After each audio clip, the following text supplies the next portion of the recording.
নমস্কার, আমি দেবজ্যোতি। আমার আজকের প্রতিবেদনে আপনাদের সকলকে স্বাগত জানাই। বীরভূমের বাঘ তাহলে কি এবার তৃণমূলের কাছে বিড়াল হয়ে গেল? মাথা কাটা গেল উত্তর কলকাতার এতদিনের সভাপতি সুদীপ বন্দ্যোপাধ্যায়ের। কোনো মতে মুখ রক্ষা করলেন কৃষ্ণনগরের সাংসদ মহুয়া মৈত্র। বেশ কয়েকটি জায়গাতে তৃণমূল কংগ্রেসের পক্ষ থেকে সভাপতি পরিবর্তন করা হয়েছে, কোনো কোনো জায়গাতে চেয়ারম্যান পরিবর্তনও করা হয়েছে। আজ তৃণমূল কংগ্রেসের পক্ষ থেকে সমস্ত জায়গার তাদের সাংগঠনিক পরিবর্তন তারা করে ফেললেন। সেখানে একমাত্র বারাসাত যে সাংগঠনিক জেলা রয়েছে সেখানে বেশ কিছু সমস্যা রয়েছে। সেই জন্যই কিন্তু এখনো পর্যন্ত এই বারাসাতের সাংগঠনিক পরিবর্তন হয়নি। কারণ এখানে জ্যোতিপ্রিয় মল্লিক তিনি জেলবন্দি ছিলেন, তিনি জেল থেকে মুক্তি পেয়েছেন। সেখানেই সমস্যা তৈরি হয়েছে তৃণমূল কংগ্রেসের। মমতা বন্দ্যোপাধ্যায় জ্যোতিপ্রিয় মল্লিককে দলের যাতে কাজকর্ম ঠিকভাবে হয়, ঠিকমতো যাতে কাজে লাগানো হয় তার নির্দেশ দিয়েছিলেন। সেই জন্যই কিন্তু এখনো পর্যন্ত এই বারাসাত যে সাংগঠনিক জেলার সেটা সভাপতি পরিবর্তন হয়নি। এই ফলে তৃণমূল কংগ্রেস যেটা প্রমাণ করতে চাইল আজকের এই সাংগঠনিক পরিবর্তনে, সেখানে তারা মূলত বেশ কয়েকটি বিষয়ের উপর গুরুত্ব দিয়েছেন। যে গত লোকসভা নির্বাচনের ফলাফল সেখানেই গুরুত্ব দিয়েছেন।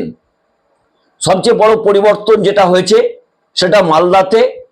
সেখানে বাবলা সরকার কিছুদিন আগে দুষ্কৃতীদের গুলিতে প্রাণ হারিয়েছিলেন, তার স্ত্রীকে সেখানে পদে আনা হয়েছে। যেমন রহিম বক্সি সভাপতি ছিলেন, তিনি রয়েছেন। মোটামুটি তৃণমূল কংগ্রেসের যে সাংগঠনিক পরিবর্তন হয়েছে সেখানে দেখা যাচ্ছে যে ঘাটাল সাংগঠনিক জেলার সভাপতি পরিবর্তন করা হয়েছে।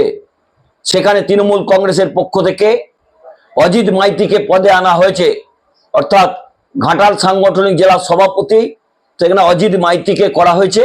তার পিছনে একটা কারণ রয়েছে, কারণ অজিত মাইতির পক্ষে রাজনৈতিকভাবে ব্যাট ধরেছিলেন দেব। তিনি এক প্রকার তাকে সভাপতি নির্বাচনের জন্য দলের সর্বোচ্চ নেতৃত্বকে অনুরোধ করেছিলেন, তাকে সভাপতি করা হয়েছে। এছাড়া বাঁকুড়ার সাংগঠনিক সভাপতি করা হয়েছে শ্যামাপ্রসাদ রায়কে, কারণ এখানে অরূপ চক্রবর্তী তিনি সভাপতি ছিলেন, কিন্তু যেহেতু তিনি সাংসদ নির্বাচন হয়েছে তাকে সংসদে থাকতে হয়, কাজে ব্যস্ত থাকেন, সেই জন্য তার জায়গায় এই শ্যামাপ্রসাদ রায়কে দায়িত্ব দেওয়া হয়েছে। তৃণমূল কংগ্রেসের যে বড়সড় পরিবর্তনগুলো হয়েছে তার মধ্যে উল্লেখযোগ্য হচ্ছে বীরভূম। সেখানে কিন্তু অনুব্রত মণ্ডলকে সভাপতি পদ থেকে সরিয়ে দেওয়া হয়েছে। সেই জায়গাতে তৃণমূল নেত্রী মমতা বন্দ্যোপাধ্যায়, অভিষেক বন্দ্যোপাধ্যায় 7 জনের একটা কোর কমিটি গঠন করে দিয়েছেন। তারা আগামী 26-এ নির্বাচন পরিচালনা করবেন। নতুনত্ব যেটা দেখা যাচ্ছে সেখানে কিন্তু 2 জন যে সাংসদ ছিলেন সেই সাংসদকে তারা এই কোর কমিটির মধ্যে নিয়ে এসেছেন। এবং উত্তর কলকাতা নিয়ে বেশ কয়েকদিন ধরে অভিযোগ চলছিল। বেশ কিছু বিধায়করা দলের সর্বোচ্চ নেতৃত্ব, বিশেষ করে অভিষেক বন্দ্যোপাধ্যায়, মমতা বন্দ্যোপাধ্যায়কে অভিযোগ করছিলেন। সেই জায়গাতে সুদীপ বন্দ্যোপাধ্যায়কে সভাপতি পদ থেকে সরিয়ে দেওয়া হয়েছে এবং সেই জায়গাতে 9 জন যে বিধায়ক রয়েছেন তাদের নিয়ে একটি কোর কমিটি গঠন করে দিয়েছেন দলনেত্রী মমতা বন্দ্যোপাধ্যায়, অভিষেক বন্দ্যোপাধ্যায়। অর্থাৎ আজকে যে পরিবর্তন হলো তা কিন্তু 26-এর নির্বাচনের আগে তৃণমূল কংগ্রেসের কাছে রাজনৈতিকভাবে অগ্নি পরীক্ষা। আপনাদের প্রতিদিনই পর্বে একটা অনুরোধ করি, আপনারা চ্যানেলটিকে এত কম সময়ের মধ্যে এত জনপ্রিয় করেছেন, আপনারা দয়া করে চ্যানেলটি সাবস্ক্রাইব করুন, বেল আইকনটি ক্লিক করুন, প্রয়োজনে শেয়ার করবেন এবং মূল্যবান মতামত আমাকে জানাবেন। আমি সমস্ত মতামতের উত্তর আপনাদের দিতে বাধ্য থাকব। অর্থাৎ বেশ কয়েকদিন ধরেই তৃণমূল কংগ্রেসের যে সাংগঠনিক পরিবর্তন নিয়ে জল্পনা শুরু হচ্ছিল, কবে সেই সাংগঠনিক পরিবর্তন হবে তা নিয়ে কিন্তু তৃণমূল নেতৃত্ব বা তৃণমূল কর্মী সমর্থকেরা তারাও কিন্তু প্রতিদিনই বিষয়টির উপর নজর রাখছিলেন। আজকে তৃণমূল কংগ্রেসের পক্ষ থেকে অভিষেক বন্দ্যোপাধ্যায়ের যে ক্যামাক স্ট্রিটের অফিস, সেখান থেকে আনুষ্ঠানিকভাবে সাংগঠনিক পরিবর্তনকে করে দেয়া হলো। তৃণমূল নেত্রী মমতা বন্দ্যোপাধ্যায় আগামী সপ্তাহে তিনি উত্তরবঙ্গ যাচ্ছেন।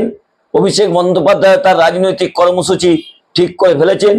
যেটুকু জানা যাচ্ছে, বেশ কয়েকটি নতুন খবর তৃণমূল কংগ্রেসের পক্ষ থেকে আসতে চলেছে।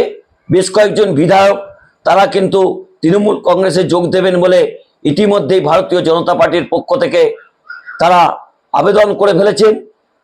তাদের তৃণমূল নেতৃত্ব কবে যোগদান করান, তারপরেই কিন্তু অভিষেক বন্দ্যোপাধ্যায় একেবারে জনজোয়ারের কায়দায় নতুন একটা কর্মসূচি নিচ্ছেন, যে একেবারে উত্তরবঙ্গ থেকে দক্ষিণবঙ্গ সমস্ত জায়গাতে একই কায়দাতে একটা কর্মসূচি হবে। তৃণমূল নেত্রী মমতা বন্দ্যোপাধ্যায় প্রতিটি সপ্তাহে বেশ কিছু রাজনৈতিক কর্মসূচি কিন্তু এবার করবেন, কারণ 26-এর বিধানসভা নির্বাচন একেবারে শিহরে। তার আগে তৃণমূল কংগ্রেস তাদের রাজনৈতিক শক্তি পরীক্ষার জন্য এই সাংগঠনিক পরিবর্তন যেমন করেছেন, তেমনি কিন্তু মানুষের মন বোঝার জন্য বেশ কিছু কর্মসূচি নিয়েছেন।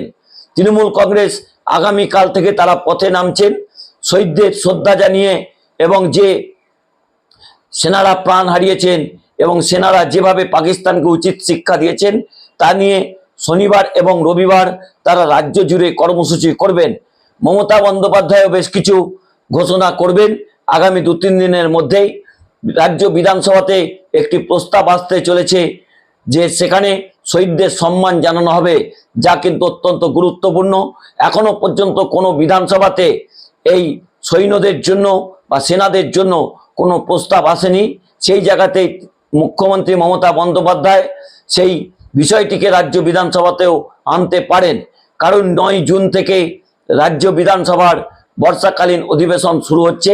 তার আগে মমতা বন্দ্যোপাধ্যায় বেশ কিছু রাজনৈতিক কর্মসূচি উত্তরবঙ্গ এবং দক্ষিণবঙ্গে করবেন। অর্থাৎ এতদিন পর্যন্ত তৃণমূল কংগ্রেসের নেতারা অপেক্ষা করছিলেন কবে সাংগঠনিক পরিবর্তন হবে। সেই সাংগঠনিক পরিবর্তন তৃণমূল কংগ্রেস করে ফেললেন। তবে আজকে যে পরিবর্তন হয়েছে সেখানে কিন্তু মুখ রক্ষা হয়েছে মহুয়া মৈত্রের, কারণ তিনি লোকসভাতে যেভাবে সাসপেন্ড হয়েছিলেন, তারপরে আবার মমতা বন্দ্যোপাধ্যায় অভিষেক বন্দ্যোপাধ্যায় তার উপর ভরসা করেছিলেন, তাকে আবার কৃষ্ণনগর লোকসভায় টিকিট দিয়েছিলেন। তিনি কৃষ্ণনগরের রানীমাকে তিনি পরাজিত করেছেন।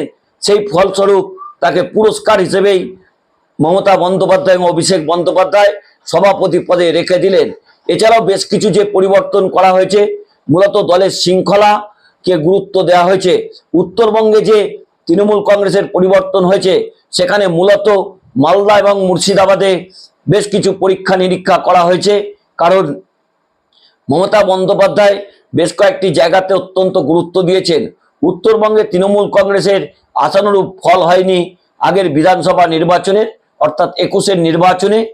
26-এ যাতে সেই ফলাফল তাদের সামনে আসে, সেই জায়গাতে মমতা বন্দ্যোপাধ্যায় এই সাংগঠনিক পরিবর্তন যেটা করেছেন, সেখানে একেবারে রাজনৈতিক রণকৌশল যেমন রয়েছে, তেমনি রাজনৈতিক দূরদর্শিতাও রয়েছে। সেই জায়গাতে অত্যন্ত গুরুত্বপূর্ণ আজকে মমতা বন্দ্যোপাধ্যায় এবং অভিষেক বন্দ্যোপাধ্যায়ের নেতৃত্বে যে সাংগঠনিক পরিবর্তন করা হয়েছে। এবং এখন যেটা কথা উঠছে যে মমতা বন্দ্যোপাধ্যায় এবং অভিষেক বন্দ্যোপাধ্যায় কবে পথে নামবেন। মমতা বন্দ্যোপাধ্যায় আগামী সপ্তাহ থেকেই তিনি বেশ কিছু সরকারি কর্মসূচি করবেন। অভিষেক বন্দ্যোপাধ্যায় জুনের মাঝামাঝি থেকে তিনি পথে নামতে চলেছেন এবং বেশ কিছু রাজনৈতিক কর্মসূচি হবে। তবে জনজোয়ারের মতো যে কর্মসূচি সেটি হয়তো আগস্টের শেষ থেকে শুরু হতে পারে বলে তৃণমূল কংগ্রেসের সূত্র থেকে জানা যাচ্ছে। অর্থাৎ আজকে তৃণমূল নেত্রী মমতা বন্দ্যোপাধ্যায় এবং অভিষেক বন্দ্যোপাধ্যায় যে সাংগঠনিক পরিবর্তন করলেন তা কিন্তু অত্যন্ত রাজনৈতিকভাবে গুরুত্বপূর্ণ। 26-এর বিধানসভা নির্বাচনের আগে দলের এই পরিবর্তন অত্যন্ত রাজনৈতিকভাবেও তাৎপর্যপূর্ণ। নমস্কার, আমি দেবজ্যোতি। আমার এই পর্বটি ভালো লাগলে চ্যানেলটি সাবস্ক্রাইব করে বেল আইকনটি ক্লিক করে আমার পাশে থাকবেন। শুভরাত্রি।